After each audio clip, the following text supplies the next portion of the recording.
You ever notice the noise always gets loud right when the truth is about to surface, right?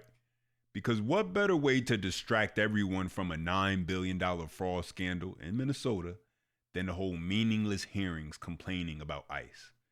Yes, that's exactly what Ilhan Omar and Democrats are doing right now in Minneapolis, holding hearings, clutching pearls, crying about ICE, while the biggest fraud disaster in the state's history quietly gets pushed to the background. As always, smash the thumbs up button. Let me know you love the video. Subscribe to the channel for more and share this video. That way more people see what's really going on. So I would love more accuracy of information, as they say they're the most transparent administration, which is the biggest lie told on American soil, I believe. It is the least transparent. It is the most corrupt. It is the one administration I have seen lie to us, even though we have an accurate documentation of their lies, even if we are witnesses to the lies. Now, the thing that's so interesting is that you got Ilhan Omar standing in front of the press, right? She's lecturing everyone about Trump and the administration's lack of transparency, right? That's the word she chose, transparency. But let's talk about transparency for 1 second, because while she's demanding answers from the Trump administration, there are ongoing investigations into massive fraud schemes in Minnesota, many of them tied to her own district. Programs she publicly supported, organizations she publicly praised, people she co-signed. And yet, when the questions turn towards that, suddenly it's, I don't know, I wasn't aware, I had no involvement. And even more interesting, the same person calling for this so-called transparency, her words, has never been eager to explain how she became a millionaire so quickly after gaining political power. Let me give you the perfect example. How about Minnesota Congresswoman Ilhan Omar? In February of this year, she shot down claims that she's actually a millionaire.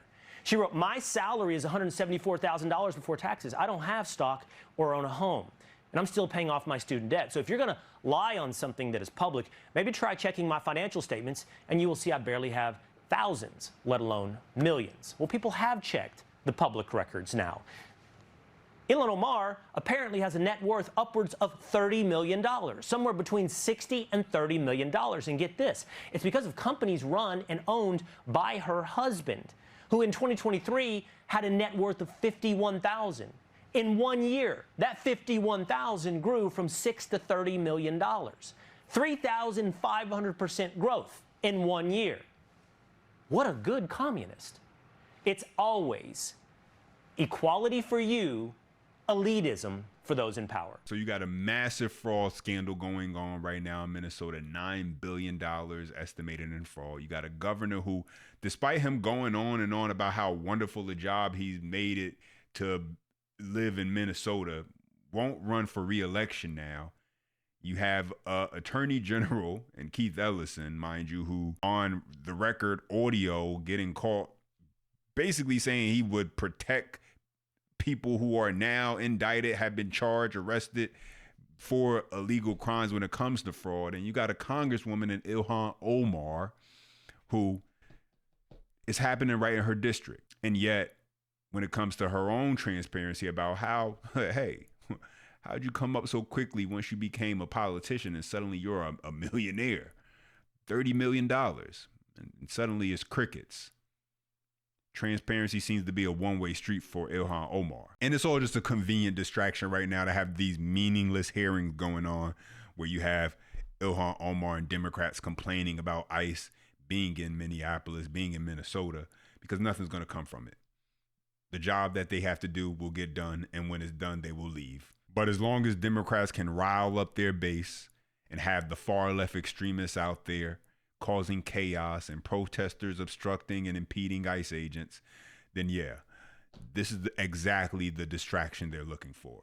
I take you live right now to the streets of Minneapolis, where you can see these are protesters, ICE protesters, that are now what looks like engaging physically with ICE agents. They're outside the headquarters there in Minneapolis, and we've been covering this for the last few days. As you know, there's been a barrier with the law enforcement protecting the building of headquarters from protesters. We've seen protesters sort of attach themselves to vehicles try to provoke agents. We've seen some small incidences of violence during the day. And here we see what looks to be an arrest occurring on the other side of that chain link fence. You can see as well the signs, which some of which have words we can't say on live television right now. And there you can also see the wind. You can see what looks to be snowflakes. And this is something as well that sort of compounded the initial ICE shooting of Renee Good, which was difficult, inclement conditions. This is what makes law enforcement operations all the more dangerous as they are executing their lawful warrants and targeted search. They are also contending with ice as in frozen. Okay, so we are looking at these new images out of Minneapolis showing anti-ICE agitators that have been arrested outside a federal building by DHS. The feds say the suspects threw objects, hurled profanities, and put the public at risk, dumping water onto streets to create icy, dangerous conditions. They've all been booked on federal charges. All right. And that's what you have to start doing with these people. You have to start making arrests. You have to start charging people with crimes. They have to show up to court. Do what you got to do. Start actually affecting their livelihood. Just because they don't like what ICE is doing doesn't mean that they can assault, attack, or try and harm federal agents.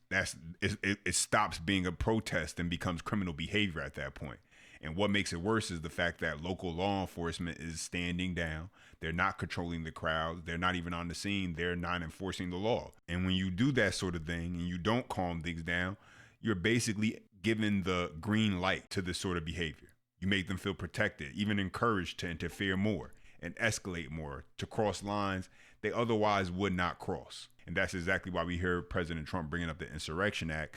And here's more on that. Take a listen. For the Insurrection Act in Minnesota, what are you waiting for? Well, the Insurrection Act, which has been used by 48% of the presidents as of this moment, the Insurrection Act also, if you look at it, I believe it was Bush, the elder Bush, he used it, I think, 28 times. It's been used a lot. And if I needed it, I'd use it. I don't think there's any reason right now to use it. But if I needed it, I'd use it. It's very powerful. Scott, you have been convinced that this is the time. Yeah, they'd be well within their rights to do it. I mean, you've got a governor of Minnesota who has said out loud that he believes they exist in a state of occupation of the federal government. You've got people going off to trainings, training how to fight federal agents. You've got massive amounts of money flowing into these groups to fund this stuff. And you have a bunch of elected officials in Minnesota who seem to believe that federal laws do not apply there. And you have massive unrest and massive disorder in the streets. And just last night, a ICE agent was trying to arrest a Venezuelan national, and two other Venezuelan nationals, all illegal immigrants, came out and tried to beat him to death with a shovel, which has apparently enraged everyone in Minnesota. They have a lot of problems there, and if Trump decided to do it, I think he'd be well within his rights to do so. I agree with Scott Jennings on this 100%. And you have to understand, these sanctuary states, they're never going to support ICE. That's why they created these state laws broadening the limitations on what state and local law enforcement can do when it comes to assisting ICE. This started back in Trump's first term. I spoke about this. Yeah, there's always been sanctuary cities going back to the 80s, and you could talk about it. But what it was back then versus what it is today, not the same. Democrats have changed sanctuary city and state policies to be more defiant towards the federal government, less cooperative. And all these states with these policies are heavily Democrat. California, New York, Minnesota, Oregon, Illinois, for example. Those are just a few. And I believe they did it for a very simple reason. And that reason was to position themselves to build a new voter bloc. That's why they're fighting these deportations. And every time you hear them talk about what should be done if you don't think these people should be removed, it always comes back to the path of citizenship. I wonder why that is. But the federal government also is not coordinating with the state. This investigation that the state's been largely left out of. Coordination? The state has not been included in the investigation. Who is denying cooperation, Alyssa? It's a sanctuary city. They won't. And by the way, I don't support sanctuary cities. How do you Don't put this on the feds. They're getting cooperation in all kinds of other states. Because how do you do a legitimate law enforcement investigation without the local police? How do you just leave them out? What do you mean? It is the FBI and the federal. It's purely Bureau the of federal Investigation. government. In the case of Renee Good, initially they were both involved, and then the federal government said, nope, we're not going to include the So state. the local police are saying, and the local politicians say, we won't cooperate with you on enforcing the law, but when then something happens, we expect to be included. That's not how this works, okay? Well, it actually because is, the politicians who run the cops there have already branded this man a murderer. Do you think that's going to be fair? Okay, I do not. Yeah, make it make sense. Make it make sense. So you're withholding support when it comes to keeping these crowds under control, but when something happens, suddenly you want to step in. No, we're good. Sit down. Don't call us. We'll call you. Because you're part of the problem. The state policies are the problem. You want to help? Then get rid of the sanctuary city, sanctuary state policies that you implement. Because these policies stopped being about helping people escape the worst situations a long time ago. Now they're about the Democrat Party being able to gain political advantage. And everyone knows it. But here goes the Minneapolis mayor expressing how he feels and what he thinks should be done in order to stop all the chaos that's going on in his city. Take a listen. If this were about order, there would be a simple way to restore it. And let me tell you a secret. It's not restored by additional federal agents. Order would be restored, and I will make this prediction, if those federal agents left. As soon as they leave, we will have peace, we will have safety, and order will be restored. Yeah, so you seen there, you heard that. And so his solution is, the solution you've been hearing from Democrats has been, just let them stay. Just let them stay. We don't really care criminals or all that type of stuff. We release them back into the communities when we catch them. It's catch and release right back into the communities that we found them in. Let them stay. Why not? We need the voters.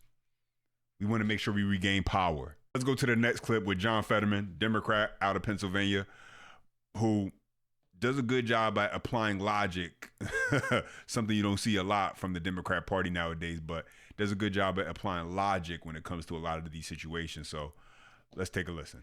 Let's also talk about ICE. Now, absolutely, again, what happened in Minneapolis was absolutely tragic. And then now, if you think, now this is from the Washington Post, this is the latest statistics. These are people that ICE now are, it's like now, 67% have criminal charges, pending ones, or that. So that's more than 2/3, the people. Now there are some people that aren't involved in any kinds of illegal things, but so me, I think two things can be true. Round up all the criminals, deport them. They shouldn't have ever been here, and they definitely have to go. And now I don't want to see more and more things happening in Minneapolis now too. So two things must be true. And I strongly reject the extreme on either side, about this now. So we must be true. And, I watched you earlier in your show. You just pointed out President Obama deported, millions of people, and there wasn't having the same kind of outrage here, here is from Democrats. John Fetterman gets it. He even said there wasn't this kind of pushback when Obama was in office, and Obama deported way more people. And I think a lot of this comes down to the fact that there are a lot of people, especially among Democrats, who are really driven by their hatred for the president. When you listen to citizens and Democrats talk, I think they fear Trump because he actually is getting things done. That's a bad thing for them, because the more he gets done and the more things end up getting better for the American people, it becomes extremely hard to keep criticizing him. And so the goal for Democrats at this point seems to be to prevent him from doing his job. But here's a clip from one of those Democrats suffering from TDS, Jasmine Crockett. Yeah, I know. This is from the hearing I mentioned earlier. Take a listen. People get offended and try to say I'm too black, but the reality is that y'all never let the fact that I am black go. So I'm going to be clear about one thing. I know my good black history, but this looks like modern day slave patrols. And they have been sanctioned by this Supreme Court. Yeah, this is all performative, because where is the so-called outrage for the women, mind you, who lost their lives to the hands of an illegal migrant in the country illegally? None from Democrats. That's how you know this is all just political performance, to distract and to continue to try and undermine the president and what he's doing. And here's an American citizen speaking on just that, and maybe Jasmine Crockett should listen to this. Funny how silence works. Not one Democrat flooded the streets when Laken Riley was beaten, raped, tortured, strangled, and had her skull smashed with a rock by an illegal alien. There were no marches, there were no hashtags, no candlelight vigils, no virtue. Not one Democrat demanded deportations when 12-year-old Jocelyn Nungare was raped and then had her throat slit by 2 illegals. Not a word about borders, not a whisper about accountability, not a single protest demanding justice for a small American child. Not one Democrat staged outrage for Rachel Morin, a mother of 5 young babies, strangled, sexually assaulted, beaten to death with a rock. Apparently, motherhood only matters when it's politically convenient. I said beaten to death with a rock. Not a gun, not a knife, not forks, but a rock, whatever was readily available to murder an American. Not one Democrat tweeted a single syllable about Dakara Thompson after an illegal sexually assaulted her and then chucked her off the bridge like she was just trash. Silence. Absolute silence. No emergency panels, no breathless press conferences, no moral panic, no calls to dismantle the policies that imported the predators who did it. But let a white liberal woman ram a 4,000 to 4,700 pound vehicle into an ICE agent, and suddenly it's a national emergency. Suddenly it's protests all over the place. Suddenly people are showing up at federal agencies, standing and impeding progress. Suddenly it's tears, whining, crying, gnashing of teeth. Suddenly it's hand-wringing about law enforcement and state violence. That car wasn't a misunderstanding. It wasn't confusion. It wasn't fear. A vehicle at that weight is a deadly weapon. Period, point blank. So cope. Now I want to hear from you. Drop your comments down below. As always, smash that thumbs up button. Let me know you love the video. Subscribe to the channel for more. And share this video. That way more people see what's really going on. Until next time.